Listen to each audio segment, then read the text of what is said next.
Hello, everybody, and welcome to the Leadership with Heart podcast. Today, I am thrilled to welcome Lorna Little. She was referred to me by her powerhouse daughters, who I met at an event a few months ago, and I was kind of asking about different people that she thought that would be great guests for the show. I didn't know that she was your daughter at the time, but boy, I am so excited that she's asked us to kind of get together and provided that fertile soil for us to have this conversation. So welcome, Lorna. Thank you. So tell everybody right now, where are you in your leadership journey?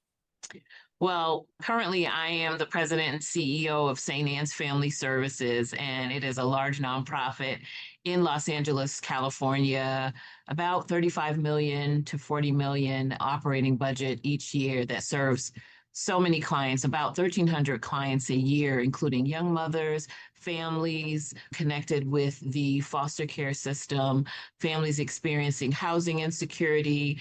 We also, make sure we're doing a lot around Head Start and early education. So we have 10 centers around LA. And so I'm in the space of really leading over 400 staff members. So I'm in a part of my journey where I could say comfortable in leadership, but you never get too comfortable because you're always learning, things are always changing. But it's definitely a high level role that requires a lot of discipline and listening skills and all the things necessary to be able to lead and pivot in a climate that is always changing. Yeah, so I do wonder with all of this, thanks for sharing that. I do wonder, thinking about our current climate and just the world that we're in, has the organization experienced any contractions or any, I guess, like interesting feels, reductions Yeah. in either funding, things like that? I mean, what impacts are you having in this current environment? Well, it impacts everyone, even if it's, right now we haven't had any current, I like the way you said contractions.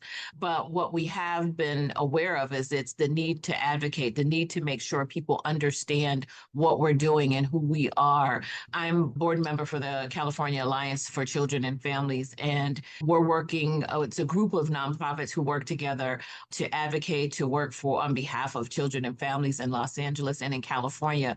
And I'm making sure that we try to stay ahead of the curve, that we make sure that we inform individuals how important things like Head Start, because there are things that are talked about in the media, and then there are things that actually happen via various policy changes.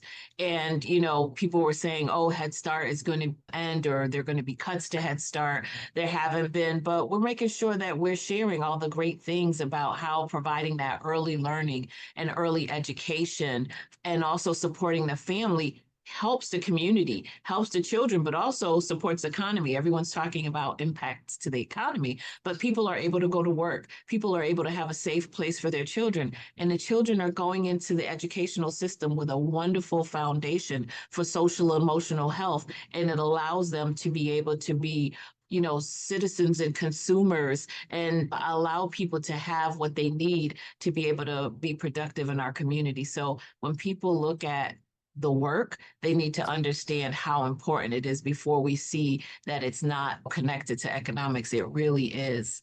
And providing housing as well, same thing. So right now, the answer is not at this moment. I pray it doesn't go there, Hmm. but it's still a concern because your peer organization, if they lose funding and cuts and they're not supporting areas of the community, it impacts us as well. It impacts all of us. If people don't have jobs, people don't have what they need to survive, it impacts the entire community. Yeah, that's a hard, it's such a hard place to be. And it's like you can look at, there's so many studies, the objective evidence of the need for the work that you do and the services that you provide and how you're Yeah. helping people in the community. And it's like you said, I love your focus on, let's look at our success measures. Let's look at how we have impacted the hard line things that aren't as so soft, because oftentimes it's like, well, this is a soft thing and this feels good, but it's not about, this is not about feeling good. This is No. about saving lives. This is about impacting the bottom line. This is about minimizing the strain in the system. If we think about folks who don't have the resources that you are providing, then they're going to be deficient or find other ways to, they have to pull on the system somehow. So Yeah. why not have it be this way, which is much more productive? And I like your view of it, of just keeping really showing the evidence, right? Yeah. Here's the evidence. Here's the And we proof. have And we have a lot of outcome. We do a lot of assessment. We have a lot of data. We have a quality improvement team. And so for us, it is showing that impact. It is making sure that it's clear. And I say it's either you pay now or pay later. And that's the thing that people don't often get. You either invest in systems and support now, or down the line, you will have to pay in other ways. If you don't educate people, if you don't provide them with supports and housing, now you're trying to deal with how to help them, when they're unhoused on the street. You're trying to figure out how to support that. You don't take care of their health care now, you're going to have to do it later. And at that point, preventative care is a lot less than trying to fix something that, requires support. So Oh, well, I mean, thank you so much for the work that you do. It's so critical. And I know in the area that you're at, that is it is just massive positive impact. So there's so much to go into it. I am curious to know, so how long have you been doing this type of work? I've been doing this type of work for over 20 years, but I've been in this current role as the CEO and president of St. Anne's Family Services for the past 7.5 years. Okay. Wow. That's a bit of time to be dedicating to this work. Where does that drive to lead in this space come from? Did it stem from anything early on? My drive comes from a combination of, I will say purpose mixed with lived experience. I've been through a variety of things. I was a young mom myself. I learned later in life I was an adoptee. I've had the experience of, economic hardship growing up in a community that, we weren't wealthy, and just looking at how services and supports weren't always available to people in our community. And I also saw the impact of when you have that support, when you have what you need, it allows you to have an opportunity to thrive and have the success. And so, from the place of being a young parent and seeing the challenges I faced, looking at what if certain things were available, I know things might have been somewhat different. So, my professional and my personal comes together to allow me to kind of sit in a boardroom, speak at a summit, or sit with young people and be able to be authentic and lead in a way that I understand that every voice matters and that we need to make sure that people are heard and seen, and doing it in a way that brings all of those experiences together. That's powerful, isn't it? Because I think it makes a huge difference if there's someone who's leading a nonprofit like yours who doesn't have any shared lived experience, those that you're serving at all. Sometimes it's like there might be a small sliver of it, which still gives us at least a peek at behind the curtain to understand that experience versus like I've just researched the experience. I've just heard from other people and I've interviewed people for the experience. It is definitely different than if you've had some shared or common lived experience in those you serve, right? It is huge. How do you read up and learn? And I want to be clear, I'm not saying that people can't lead who have not had those experiences, but I do know the impact of knowing, for example, how people you kind of look down on people who have had some of these experiences, what that feels like. It makes sure that you have policies and things in place that and staff training to make sure that people express that value and that respect, and you create a culture and a climate where people treat people in a way that brings about optimal results. And so it's hard to read about that and not understand how that lives and sits with you. So little things like that make a difference. And also things that were missing, what gaps were missing in the system that you can say from firsthand experience, wow, if this program connected with a WIC, a Women, Infants, and Children program, or if there was childcare that was early childhood education that was so essential and helpful to have ability for a mom to go to school or go to work, it would make a big difference. So it impacts the way in which you look at leadership. One of the things I kind of lead from a place of high support and high accountability. And that leads everything that I do in terms of mixing my education and my background with my lived experience, because it's not just the experience. You do need the training, you do need the information, especially in this field. My licensed clinical social work background helps me do this work. What I love about that is in this current, when I look back during the pandemic, then post George Floyd, I think about like the work that I do on caring leadership, caring compassionate leadership. There's inclusion embedded in some of this stuff. And I remember that there was a huge appetite for it. People were coming to me left and right, wanting me to do training and speaking and stuff on it, right? Then all of a sudden now you see, the shift that's taking place just generally. And it's like, like our appetite is not there. What I loved about you said is really something that I'm really being trying to bring more to the surface about the work I do, which is high support, high accountability.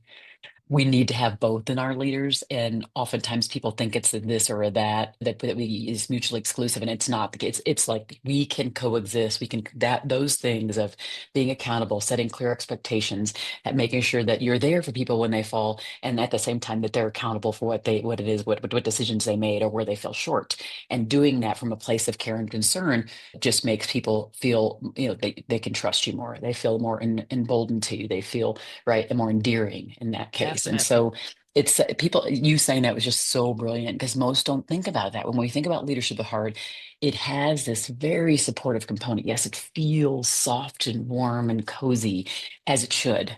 And at the same time, it has this hard edge. The edge is, but when the rubber meets the road, like St. Anne's has to achieve certain metrics for their Yeah, stakeholders to continue to invest, for the services to continue to survive, for people to be able to get their support. Those things have to happen. So there are milestones, there are metrics, there are expectations that are in place. very much. And we're going to do for that from a place of respect, a place of concern. We're going to be listening, like you said. And at the same time, you got to get stuff done. Yeah. And I think that's where, there's this vision that in nonprofits, it's yes, it's the caring, it's all that we talked about, but that accountability is how you get what you need to get done along with the caring. And there's a balance. If you have high support and low accountability, you won't get anything done. And it feels like you're helping and it feels like you're caring for your team. But at the end of the day, no money, no mission. If you don't have the ability to meet those goals and those metrics, you're not going to get refunded. You're not going to be able to house people. You know how much it costs. And if you don't know, in case you're listening or watching this, housing in LA is critically and so expensive. I mean, an apartment in one place, the same square footage in another part of the country, maybe, $1,300. In LA, that same apartment could be 3,000. A house Mm. that costs $200,000 or $300,000 in the South or in the East Coast. Here it's $1 million. And I'm not exaggerating. A small starter home is $1 million. Oh my So, goodness. so if you think about the fact that, all of these economic challenges, if we don't get the funding, we have to pay people so that they can live here. We have to make sure that we meet the milestones, that we get the right workforce, but also that we are able to, most importantly, do the service and provide the service to the people who are coming through our doors, whether it's Head Start, whether it's the workforce development, whether it's the housing. So you have to have both.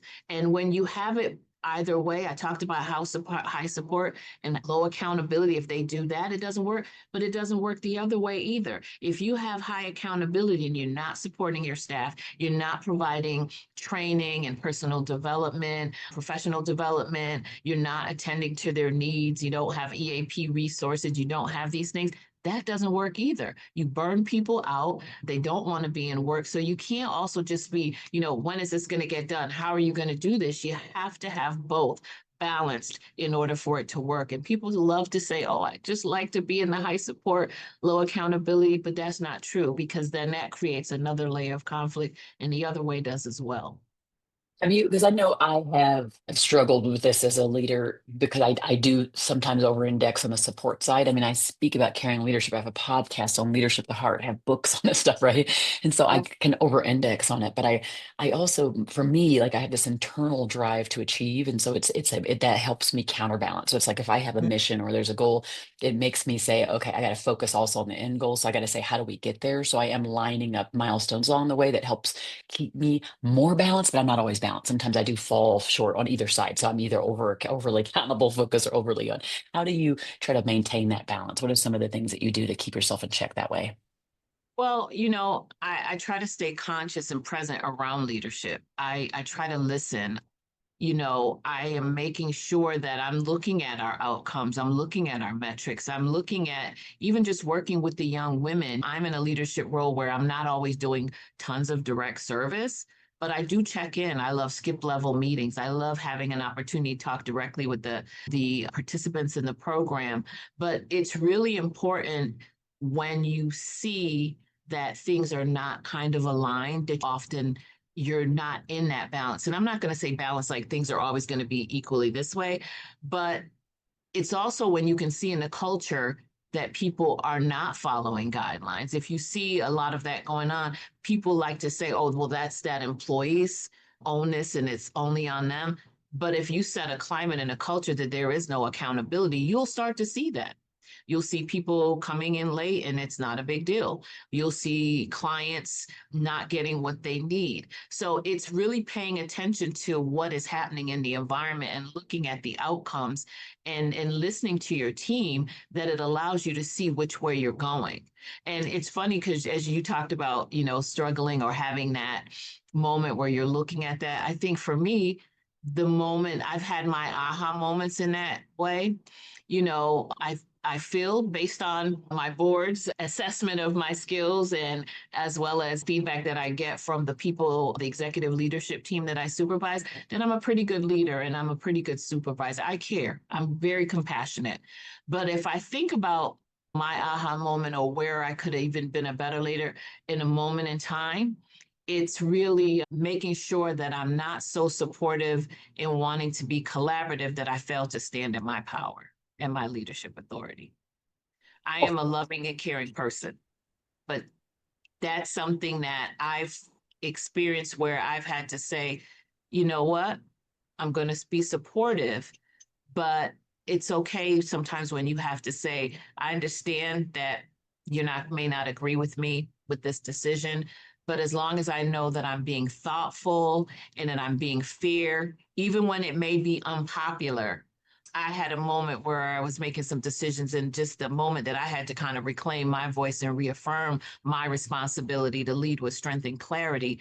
And sometimes that's not popular, but you have to stand in your truth and your power, because you were put in this position because of a certain either skill set, capacity, experience. And sometimes you have to remember that you have a bird's eye view of all the moving pieces. I feel like I'm a conductor and I can't stop paying attention to all the pieces and conduct appropriately, because if I focus too much on one area, I might miss what's happening with the system. So you have to be able to just own that. I have a heart, I love, I care, but I have to stand sometimes in my power. You're not always going to have someone like the decision that you make, but long as you make it ethically and you think about the impact to all, it's okay. I gotta let that settle and let people really hear that. That message is so powerful. I mean, it's an awakening that's happened for me just recently to think about how comfortable am I, even just like, for example, even just being that person who values humility and saying like part of my brand is like it's like I don't say it, but like I just want to be the person who's humble, or even and even just like appears more humble. And as I say that, there's also this side of me that goes, that's a little bit of a hogwash. Like, I mean, I'm not saying I'm not humble, and I'm not saying I don't want to be, but it's also this idea of stepping into your power, like saying like, wait, I have owned the stripes that I have, the role that I'm in. People put me here for a reason. I know it. My voice is strong, it's powerful. And while at the same time, like, yes, the team was there with me, and yes, it takes a collaborative type of place to produce the work or the position I'm in or whatever. Yes, of course, of course. And at the same time, you stuck it out. You did the work to be at the place you're at where people trusted you enough to be above, be at the helm of an organization that has 400 employees that serves all of these people in a very in-demand need area that has so many stresses. There's so much political climate, all the stuff right there in LA. And so in my mind, like it's so much power there. Like for those who are listening, just thinking about this concept of yes, the care and concern is there. And if you know that, I love the idea of if I'm being thoughtful in my decisions, if I'm considering different voices. You also mentioned the role of feedback Yeah. in growing you as a leader, helping you see maybe blind spots. And at the same time, when we get the feedback, there is a level of discernment on how much of that feedback we need to take in. how much truth is embedded in it? Yes. Is there any action that I need to take? Do I need to act on everything? I've had friends just recently call me on this because I am a feedback is like, oh my, listening is my North Star. And so feedback, getting it from places is important. And I've had two people go, oh, but wait a second, pause for a second. Just because you're getting feedback doesn't mean you need to trust the source of the feedback. You need to determine, do you trust it? And then again, how much of the feedback that you got do you need to actually take as your truth? Do you need to take in as your truth and change the direction of how you lead? So the standing in the power concept really speaks to me. I'm hoping others are listening too and just being like, how much of where you are right now, whether you're a supervisor, you're an entrepreneur leading an organization, you're in a role similar to Lorna where you're leading a nonprofit, whatever that is, because there's so many people that are listening, so many different walks of life.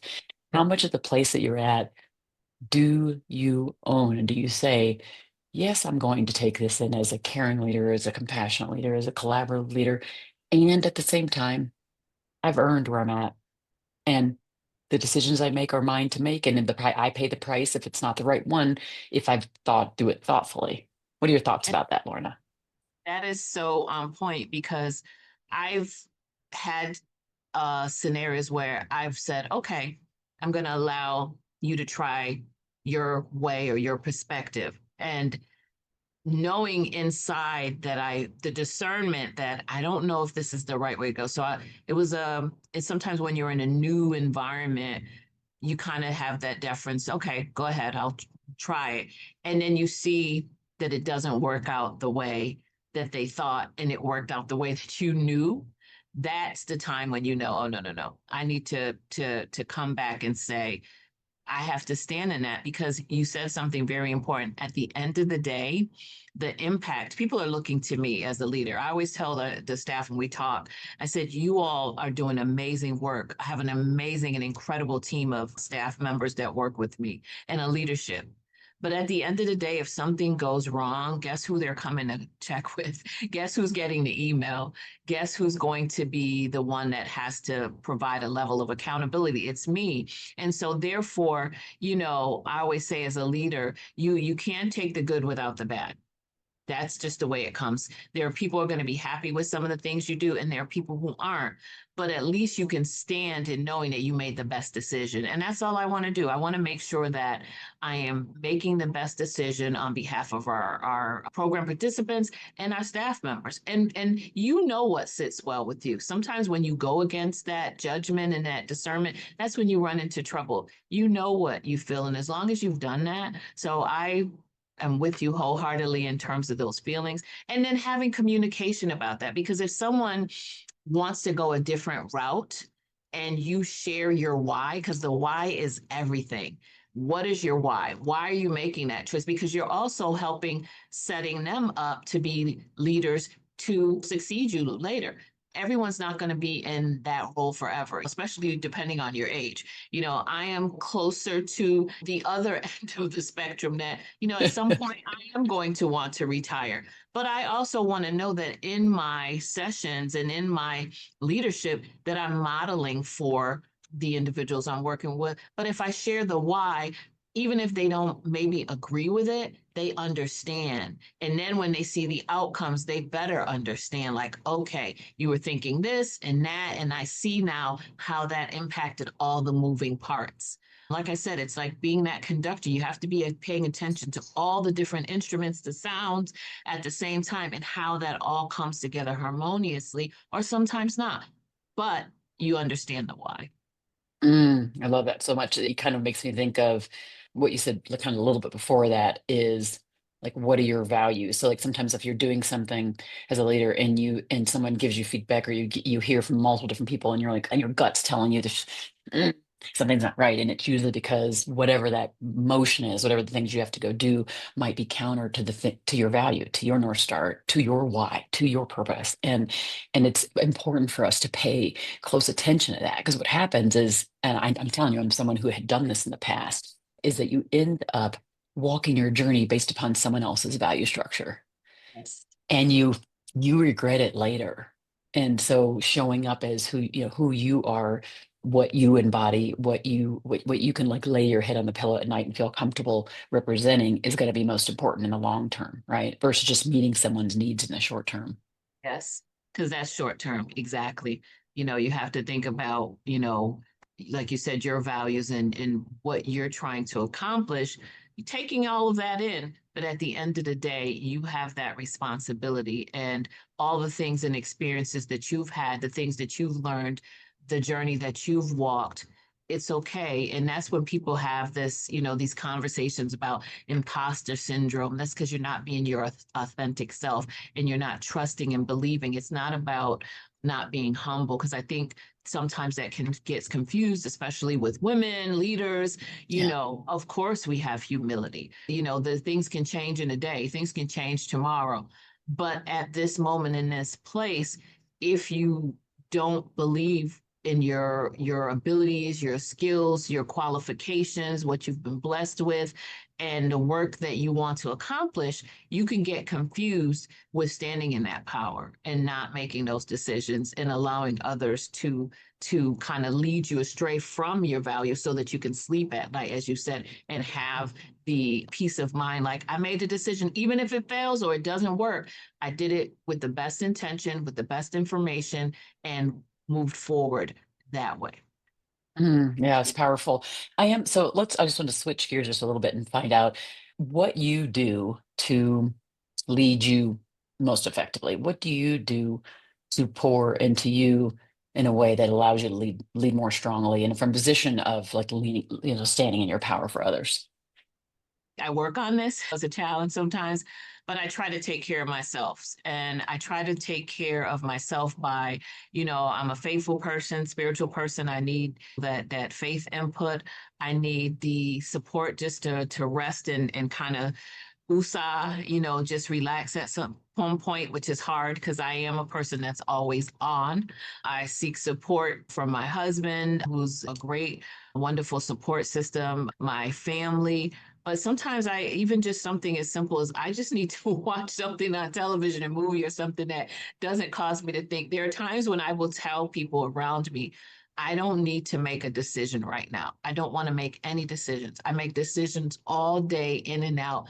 I'd like a few hours where I don't make a decision. And just having that moment to just reset is helpful. I do try to exercise. I do exercise boot camp 3 days a week, and it's outdoors. And that allows me to kind of be the best leader, because I think leadership is being your best self. I have to be filled up, and it's easy to get drained because I'll have an idea at 2 o'clock in the morning. Oh my goodness, we need to do this. This would be great if we do this. And then, of course, I want to get up and send a note, an email, or what have you. But it's trying to have some rest. It's funny, my daughter, my oldest one, Dr. Hodge, who spoke at the Women of Power conference, she talks about rest and the importance of rest and how we are in a culture that it's not laziness, but having a moment of restfulness and trying to learn that. And as she continues to share the importance of being our best self. Mm, thank you so much. That was so good. And you did, I felt like you hit on a lot of the different components. They're like the physical, mental. It is very powerful though, that point of give me some moments of not having to make a decision, particularly for executives, leaders, folks that are just over teams, whether small or big. But I think probably the entrepreneurial, which is it's still a role you play as leading a nonprofit. It's a very entrepreneurial role. There's so much the thought process that has to go into how are you keeping the folks that are going to be your supporters? How do you like the other participants that are there? All the stakeholders that you're responsible for.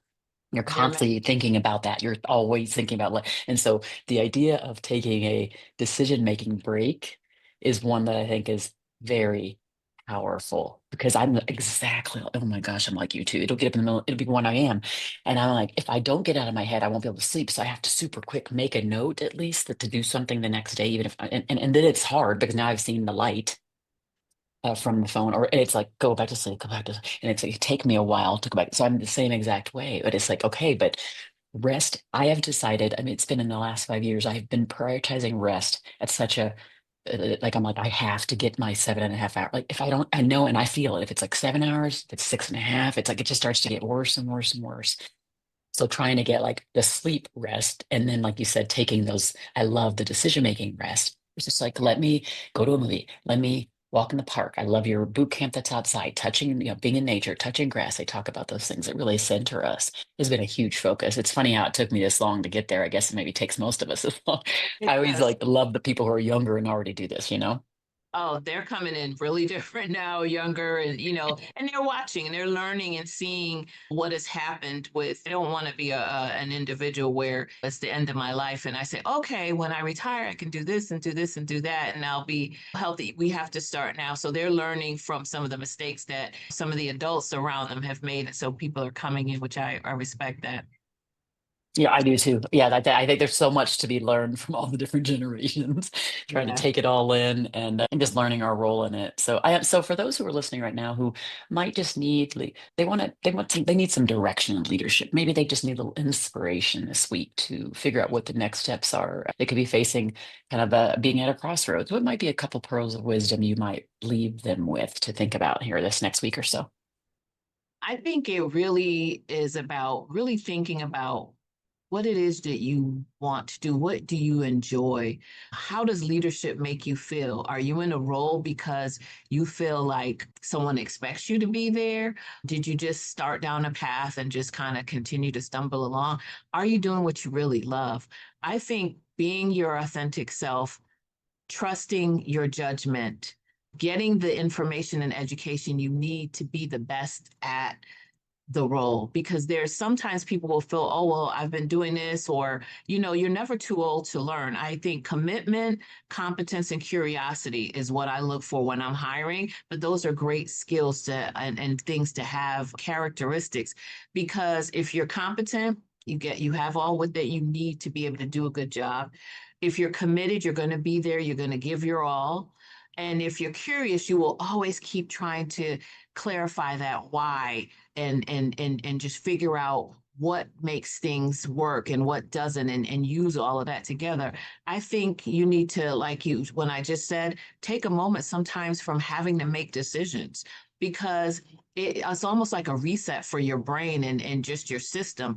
I'm a person that also understands, we've had trainers come in and work with us on breath work and our systems and our mind and how we make decisions. And because I'm a licensed clinical social worker, I also understand that it's hard when your brain is just in that stress running mode all the time for you to think clearly. The brain shuts down. And it's the same thing in terms of decision making and leadership. You have to have a moment where you're like, okay. And you also have to learn to delegate. I'll say that. Yes, on one hand, we make those decisions and we're looking at what's best, but you have to have a team and you have to allow that team to make decisions as long as they're equipped. Did you equip them? So, as a leader, you need to surround yourself with talented and smart individuals who can be able to help support and guide you. And that's very important as well. Sometimes I'm not someone that's trying to do everything all alone by myself and be the one. No, because like I said, as a leader, you need to be able to take great things with the not so great things, and you share the success and you share the challenges. Mm, so good. Like great, lots of great frameworks and things to think about for us who are out in the world trying to do this work and really appreciate the work you do at St. Anne's and you and your team and just that collective effort that it takes to help the folks that really need help and that often are forgotten. So I really appreciate you for that. And I'm so glad that your daughter introduced us. Gosh, that was a smart move on our part. I think you might be the most balanced leader I've ever interviewed, and I have spoken to lots. So I appreciate you and just keep on shining. Thank you. And one thing I forgot to say, I have this little sign. I don't know if you can see it, but it's never forget why you started. I keep it in my office. It's old, it's tattered, but it's just a good reminder of why you do what you do. And Mm. so that's important. And I'll just say the one thing that I didn't share that keeps me balanced is nurture your creative side. That's important. Mm. I continue to nurture my creative side. I wrote a book called Mum's the Nice. Word. I do artwork. I do Never let anyone tell you because you're going down one path that you're not able to put your hand and experience and try other things. Because sometimes while you're doing one role, that other creative side helps nurture and keeps you going to be able to do this other work. So the creativity I forgot to mention is very important for me, at least. Over the years, I've always had a creative side, from television to writing a book to doing artwork to just being a photographer. All of that nurtured me to be a better leader. I love that so much. I can't, yeah, it's like stay in your lane, and I can't stand it. It's probably the thing that when someone says stay in your lane, it probably makes it's like nails on a chalkboard for me. I can't stand it. Like, what? I don't have a lane. My lane is the lane I choose, and I choose lots of them. And that's okay. Just as long as people are clear about, like you were saying, that overarching why and the purpose and things like that, I think that becomes quite obvious no matter what it is we're doing. So Yes. thank you for adding that texture. Hopefully everybody who's listening now has just gotten as much value as I have from this conversation with Lorna. And if you have, please do share it far and wide. This is how other people are armed with all the things they need. They get their toolkits expanded. And so, but thank you, Lorna, for coming on here too. It's been my pleasure. Thank you for having this platform to be able to help provide support and additional guidance and wisdom for leaders, because, sometimes people talk about the person at the top, but we all need support. We all can help each other. And so I appreciate you having this platform. Appreciate you too. And thanks everybody for listening to this episode and to the Leadership with Heart podcast overall. Be well.